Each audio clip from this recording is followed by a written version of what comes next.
yamde jeeɗiɗi silmaji capantati woni Dakar lamorde Sénégal kon waktuni to Bamako lamorde Mali. Ahmadou Barouba tedduɓe heeɗiɓe RFI fulfulde ko ɓuuri tengtude kabaruji ɗi hande oɗo subaka altine balɗe 11 lewru jettati ɓuuri hitande ujunaji ɗi e nogas e joyyi to Mali laamu ngu waɗi nangule waɗi balɗe seeɗa kono koɓe hewɓe nanggama yoga e mabɓe ko tawaɓe e hooreɓe kono leydi ndi ɓeno tuma e ɓooje jowitiɗe e liɓal laamu ngu ala ko laamu haali tafone wal haali ma en gartu hen.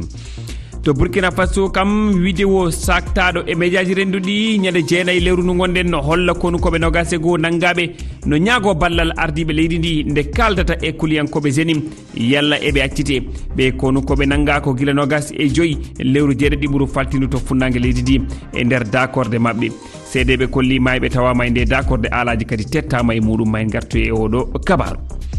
Benjamin Netanyahu no jokki e mantugol eɓɓore makko waɗugol wuro Gaza e juuɗe kono Israel hayso tawi feloje hewɗe no fewti e nde eɓɓore jagano arano Israel waɗuno hanki yewtere jaydiyankoɓe ɓe gam tittingol nde eɓɓore hesere. Tedduɓe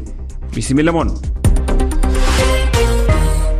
On calminama on juurama on jettama bisimilla moon e ley kabaruji ɗi to Mali puɗortoɗen ardiɓe laamu fadde ngu fawi jungo gila balɗe tati kono koɓe hewɓe eɓe no tawa ardiɓe kono leydi ndi ɓe no tuuma waɗude eɓɓoje jowitiɗe e liɓal laamu kono ha hanki kikiɗe jokkodiral lawɗugal ko immi e laamu ngu waɗani tafonne wal haali